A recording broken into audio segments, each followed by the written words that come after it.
لوگ کہتے ہیں کہ سعودی حکومت دین کی دشمن ہے، تو سب سے بڑا دین تو توحید ہے، دین کی اساس توحید، مخلصین لہ الدین،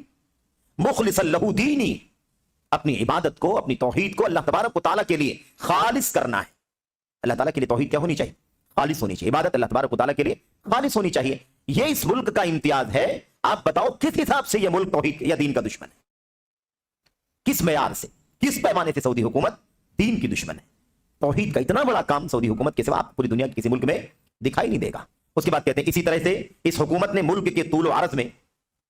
دعوت و ارشاد کے مراکز کھول رکھے ہیں۔ دعوت و ارشاد کے مراکز، میں سمجھتا ہوں کہ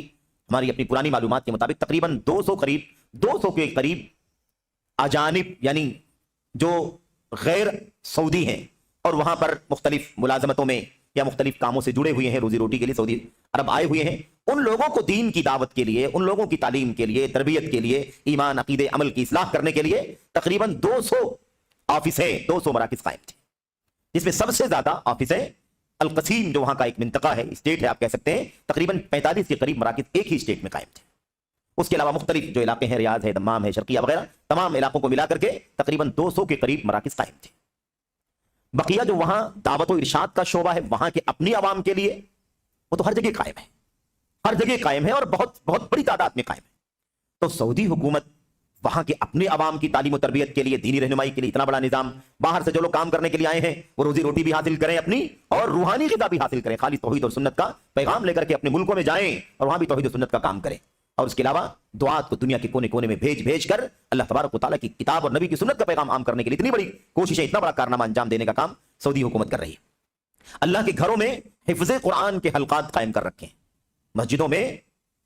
بہت بڑا نیٹ ورک، ساری مسجدوں میں یہ مسئلہ موجود ہے۔ کیا؟ جمعیت تحفیظ القرآن الکریم، جمعیات تحفیظ جو ہے نا سعودی حکومت نے جو قائم کیا ہے وہ بہت ہی مضبوط، ساری مسجدوں کو مربوط کر دیا ہے۔ کیا بچے، کیا بچیاں، سب کے سب ایک بہت ہی اچھے ماحول میں، بہت ہی اچھے نظم و ضبط کے ساتھ الحمدللہ قرآن کریم کا حفظ کر رہے ہیں، اس کو یاد کر رہے ہیں، اپنے سینے محفوظ کر رہے ہیں، اسے تجوید کے قواعد اور اصولوں کی روشنی میں، مخارج کے ضابطوں کی روشنی میں۔ میرے بھائیوں، اور آپ دیکھتے ہیں، سنتے ہیں، آج تو میڈیا کا دور ہے، کوئی چیز چھپی بھی نہیں ہے، ہر چیز سب لوگوں کے سامنے ہے، عام ہے۔ آپ اندازہ لگائیے کہ قرآن کریم کے آپ پڑھنے کا جو حق ہو سکتا ہے وہ آپ کو ایسا لگتا ہے کہ سعودی حکومت میں ہونے والے جو یا وہاں جو نظم و ضبط بنا ہوا ہے اس میں جو طلبہ حفظ قرآن کریم کر رہے ہیں یا مخارج یا تجوید کی مشق کر رہے ہیں، اس کی سب سے بڑی نمائندگی کرنے والے وہاں کے لوگ ہیں۔ شک نہیں کہ اور بھی بہت سارے ممالک میں، عرب ہوں یا ایسی افریقہ کے بہت سارے ممالک میں الحمدللہ، یا ہمارے ایشیا کے ممالک میں یا وطن عزیز کے اندر بھی یقیناً بہت کچھ صلاحیتیں موجود ہیں، لیکن جو کچھ آپ کو وہاں دیکھنے کو ملے گا شاید پوری دنیا میں کسی اور ملک میں آپ کو دیکھنے کو نہیں ملے گا۔ کتنا بڑا کارنامہ ہے۔ اچھا، اس کے بعد کیا کہا؟ لہذا ان کوششوں اور قربانیوں کو ناپید کر کے، یعنی کیا مطلب؟ ان سب کو دفن کر کے،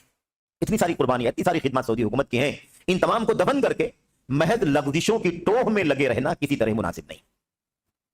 صرف لغزشیں، یہ کمی ہے، یہ کمی ہے، یہ کوتاہی ہے، یہ خلل ہے، یہاں یہ گناہ کا کام ہو رہا ہے، اتنے بڑے بڑے کارنامے اور اتنی ساری کوششیں، اتنی ساری اچھائیاں،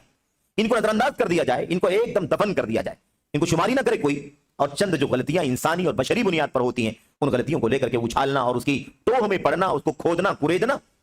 یہ کہاں کا انصاف ہے؟ شیخ صاحب کہہ رہے ہیں یہ کسی طرح سے مناسب نہیں ہے، یہ انصاف کے قریب نہیں ہے، یہ قرینہ قیاس نہیں ہے، قرینہ انصاف نہیں ہے، ایسا نہیں ہونا چاہیے۔